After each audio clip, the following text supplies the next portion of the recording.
So I had quite a busy Saturday after saying I was going to have a restful one and not do much. I did get up quite late, to be fair. Mrs. Sheepdog said to me, you know, can you wake up now? I want to get out and go. And I was like, I've been up for hours. I've just been laying in bed reading on the internet. I had been doing productive stuff, not just kind of lounging around on Twitter. But we went out, we got haircuts. As you can see, my hair is dramatically shorter than it was yesterday. Bosco, bless him, has had an awesome haircut. I quite like his, although I don't think we can brush it the same as the hairdresser did. I did do a little video on the way out where I talked about it, and then it didn't go right, and I was a bit disappointed because he'd basically... So I sat down at the hairdresser's. I felt really awkward. It was a new guy, and he basically, God knows why, he started talking to me about health, fitness, his routine, the fact he's addicted to weights and all of this.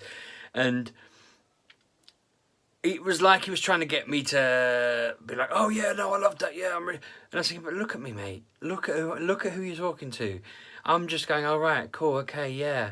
Thinking I haven't got any, I can't grab at that. I can't go, oh, you know, yeah, I love doing, 12 rounds on my shoulders and 6 rounds on my arms, and then, having a leg day. I mean, he's going on about his leg day. Tomorrow's leg day. I'm like, I don't even know. For me, leg day is when Mrs. Sheepdog buys chicken legs and we have them with mashed potato or something, and I have about 3 of them. That's leg day. Not whatever he was talking about.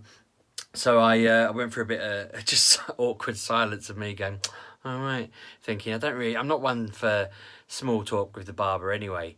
And then he went silent because I think he realised, I think he must have just noticed, he probably counted my chins or something in the mirror and thought, yeah, this isn't going to work. So then he started talking about this film we'd watched on he went, have you seen V? And I was thinking, V for Vendetta, V the Alien Lizards, the new one they read. So I was like, I think so. And he just said Aliens, and I was like, the one they redid recently. And he was like, yeah. And he was talking about some film we'd watched that was just like it. And then he just sort of went, so do you like the Marvel stuff? And I thought, finally he's getting to something I kind of can relate to. And I felt really mean because it's like I wasn't trying to shut him down. I wasn't trying to say, I'm not interested in talking. It was just, part of me wanted to go, the Liverpool game's just kicked off. But I thought, if he doesn't know anything about football, I'm going to feel like we've just failed. It's going to be like this weird silence. I was there for like 40 minutes, but he got into Marvel. He started talking at me about Marvel, and he kept saying like, Thorn, is it? Thane, the baddie? And I'm like, I'm not going to correct you. I don't know you. I'm not going to sit here going, actually, it's Thanos. Because which one's your favourite then? I was like, I really like the last Thor film. And you went, oh yeah? Yeah. All right. And I'm just like, mate, come on, like, give me something. We've got nothing in common. You should have just said, how about being a bloke, eh? Just something, I don't know, bless him. But Bosco was behind us, waiting to have his haircut, and the lady was ready to give him a haircut. And he said, no, I want to go where Daddy's sitting. So it meant then that he had his haircut by the same guy after I'd had mine cut. He's such a fidget when he has it done, being young and everything. He just starts sort of he tries to look away. The shears are coming across and he looks to the side. And the man was trying to get him to stay still, and he asked me to come over, Bosco, in the end, to just look after him. So I had to hold his face like this, like nicely. He was leaning his head into me and I was keeping him still for him, and I was keeping his head away from it and letting him just lean on me nicely. And he was asking me to collect up his hair because he wanted to keep it. And I was just like, oh, fuck, mad kid. But when it was finished, he'd slicked his hair back, so it was like, I don't know, I can't figure out how to describe it. It reminded me of some of the old-fashioned, like, bikery, he'd be riding along his motorbike, doing his hair back and all of this. He just looked really cool. It suited him really well. The guy, despite the awkward banter, the guy knew what he was doing. He gave me a short lecture about how I don't get my hair cut often enough so it loses its shape. He said to me I need to be getting it cut every 6 weeks, and then that way it will stay the same sort of general shape. If I let it grow out of that, it will be harder for the barber. He was like, it'll be harder for the barber to fix it when you come back in. Which kind of made me feel a bit awkward, because what he was essentially saying was, this wouldn't have taken 40 minutes if you'd done your job properly. Whereas I was just kind of like, it's hair, I don't like my hair is a problem, so I just ignore it. because I hate it. I mean, if I didn't have like I have a mole on the back of my head. If I didn't have one, I'd get rid of it. I'd get rid of my hair. I'd go bald, even though I'd probably look weird. But I think the mole would look weirder, so I'd leave it. Maybe I should get that removed and then just go bald, but I don't know. So anyway, after that, we had quite a good afternoon of Bosco learning to ride his bike for the first time, which was very cool. He's very hesitant at first, as you can imagine, but he was soon biking around. I was trying to watch the Asia Cup final on the telly. It was live on YouTube, and I was trying to watch it because there was a footballer on it that plays for Tottenham, and if he won, he got to avoid military service. So it felt like a really dramatic football game. Really, you know, I wouldn't normally care about a world final that wasn't involving England or whatever, but this just felt like it had so much riding on it. This guy's life was being dictated by one game, and it was amazing to watch it. They scored 2 goals, and the players all went nuts, and they were all excited, and then Japan scored, and they were all soul destroyed, and then they won, and it was like the happiest moment of their careers because they'd avoided being sent to war and all of this. And it was really nice to watch. So that was a good afternoon period of just, I had that where I was trying to enjoy their kind of drama. I had Bosco learning to ride his bike. Bless him, he went down the park with Mrs. Sheepdog, and when he'd come back, he'd cut his arm, and he was having a right old panic, and I had to clean him up and put TCP, is it called? Whatever the chemical's called, it's supposed to clean wounds, and he was screaming his head off thinking it was going to work, and then it didn't, bless him. But other than that, the real business has come from the fact that I sat and properly went through and feel like I've got to a point with the script I'm working on with my friend Toni where she's very happy with it. She's talking on social media like, I'm very happy with this. I'm ready to send it to someone to be made into a TV show. Right, cool, Netflix, jobs are good. And I'm kind of the opinion that we need to find some low-level people that we don't care about their opinions so much, send it to them, hear what they have to say, fix it, work it up to a much better standard, and then maybe we'll start talking to whichever production company is willing to talk to us. But we had this conversation after we'd gone through it all, and I was basically saying to her that my point of view was, let's just find anyone willing to give it a review and tell us what it's like. But we're at a point now where we are ready to kind of go with it. We're at a point where we can't do any more. I've said to her, we need to find independent people that will read through it and destroy it and help us rebuild it. I am petrified at the thought of sending that to somebody I know to do that. I know plenty of people who'd be willing to give it a look through and give me advice, but I feel so awkward about that. So I'm hoping she'll find somebody that I don't know who can read through it. And I'm hoping that they'll do what they need to do, and then I can react. Because it's weird, actually. I think if I gave it to Mrs. Sheepdog or one of my friends, or even people I know who are qualified to do this, to read through it, I'd pretty much die inside over any negative thing they said. Whereas if I handed it to my neighbour or someone on the street, or just anybody random, and they said to me, this is the worst thing I've ever read, I'd be like, okay, how can I make it better? And I'd feel completely disconnected from it. But I think it's not even embarrassment. I'm not embarrassed about being told it's bad. I just feel mortified that it would be, I don't know what I'm worried about really, but she's just started sharing it on Facebook and Twitter and that's it. Because it's funny, I came across her because somebody referred me to her when she tweeted saying she wanted someone who was good at writing to write a story she'd been working on herself because she wasn't able to do it on her own. And we worked together, and I feel like, I genuinely feel like I've made a good contribution to it. She covered all the bases of where I'm weak as a writer, which is frustrating things like names or just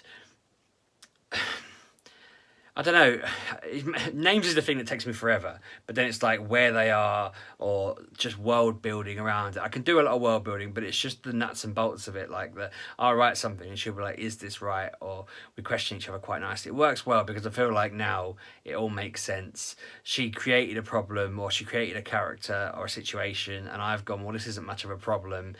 The way to fix it is too quick. Let's make it 10 times worse and fix it much more difficultly. And that's terrible wording, but you know what I'm saying. I've tried to up the ante and up the jeopardy and put more risk to it and that sort of thing, and I feel like it's all right. I'm pleased with it. It's because it's my first time doing it properly, where I feel like I legitimately want to submit it somewhere. I want to do it right, and I don't know how much I need to have done. The internet's terrible at advice. I mean, the websites that tell you where to submit stuff haven't been updated in years. The places they tell you to submit to, when you go on their actual sites, they all say they don't take unsolicited submissions. So then I'm looking for places that do, but they say you only get one shot. So if I hand them something that's not right, they're going to give it back and say sorry, no, and they're never going to look at it again. So I said to her, right, we've got 4 places there that we feel like they're the right fit in terms of the channels they work with, they're the right fit in terms of the way they take them. They do take new, unfunded, rookie people. They do take, they fit the bill. They fit the bill in terms of they make the type of show we've made, which is more like, I can't think of how to describe it. It's the sort of thing you'd kind of watch on a weeknight on maybe BBC One or ITV that would have, I can't remember her name. Is it Raquel from Coronation Street? Was that her name? The woman, she's in loads of stuff. She's in loads of like drama-y type things. Someone like her would be in it. And, it's just a 6-parter, job done. If they brought it back, great. People would watch it. They'd sit there after their tea and they'd watch it, that kind of thing. And, I feel comfortable with it. It's not something I would, whenever I've sat down to write stuff, I've not written stuff like that. I've always written stuff that's a much more left field. But I felt like it was more challenging to write about other people in a normal situation and actually make it interesting. And I feel like, at least I was happy with it. Tony's happy with it. So I'm like, okay, this is seeming all right. It's weird thinking it's not the kind of show I'd watch, but I feel like it's what I feel like those shows are like. I don't know. It's interesting. So I'm kind of at a point now where we've got the companies we think would the companies that do make them that would look at it, but I don't want to send it to them and they say no, and then that's them gone because they're the 4, and if you lose all 4 of them, that's it's nigh impossible to get kind of what we had in mind. I'm not saying that we're expecting it to be on 8 o'clock BBC One for the first thing we ever submit. I'm not mental. What I'm saying is more that they could make something that might go out on like a Tuesday at 3 p.m. in the afternoon, and to be fair, that'd be fine for me. It's the, do you know what I mean? If I could write something that was, on a worse time than Doctors, which is a BBC One programme that's pretty lame, then yeah, whatever, good job. But I don't know where you start because everywhere else doesn't take unsolicited stuff. So you need someone who says, send it to me, I'll do it. I'll read through it, we'll work on it together. You need someone who just happens to say, yep, go on, I'll give it a punt. I need someone who's happy to say, right, okay, I like what you've written here.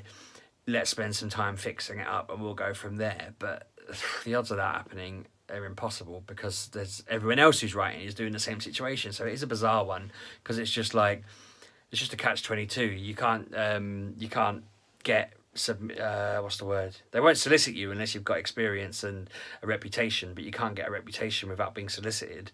And if you're unsolicited, you can't get anywhere. So who knows? I don't really know.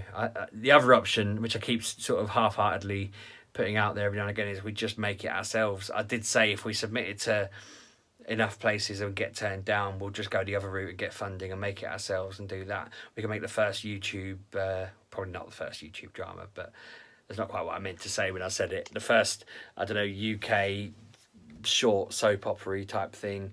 There probably is 1 or 2 or probably hundreds already, but we just make our own one and go from there and it'd be fine. I don't know how that'd even work. We just have to find a ton of actors and stuff, but yeah, I don't really know what I'm expecting from this video in terms of, I'm hoping someone just goes, I know people, I'll hook you up, job done. That'd be a great shortcut, but I don't really see it working like that. Other than that, advice on who to go. There must be people out there I can send this to. I'm not adverse to waiting a little while and paying for it sort of thing. I'm not saying that I'm going to want it for free or anything like that. I couldn't do it right now if it was being paid for. I just need advice really, is the main thing. I feel silly now because I didn't mean that to sound like I wanted it for nothing. I just need help and guidance, and once I know the plan I can work on how I'm going to reach that step. Whereas at the moment it just seems it's free to send them unsolicited, but it's also completely simple for them to ignore it and knock it back and kill it. So I don't want to. Some of them are mental. It's a bit of a wild west. Some of them want you to pay to subscribe to them, and they'll let you submit stuff again and again and again, but they'll ignore it until. But it doesn't look like they give you feedback. They'll just go nope, and then you can keep writing, send it back in, nope, and you can keep writing and send it back in, and eventually they might go yeah, but I'm not paying someone a monthly subscription fee to be allowed to punt work at them and then they go and make it and make profit out of it. That seems mental. It seems like a great business model for them, but not so much for little old Sheepdog trying to figure out this route. I'll keep you posted anyway, because if we get someone with it, that'd be great. But if we don't, then that's that one kind of killed, I suppose. I'll get back to the books. But anyway, I'm going to wrap this up because it's very hot in this utility room and the light's shining up my forehead, which is embarrassing. But yeah, thanks very much for watching. Subscribe, like, comment. Advice is very welcome. Whatever you think might help with this would be great. Yeah, it'd be awesome to get something underway very quickly. I think I just, not snapped, that's the wrong word. I just leapt on it this afternoon. I think I was on a buzz from Bosco, learning to ride a bike, and I just got the laptop out, cracked on and pushed through, and we've got a bit further. So I'm hoping we can get even further from there. Anyway, thanks for watching, and I'll see you tomorrow.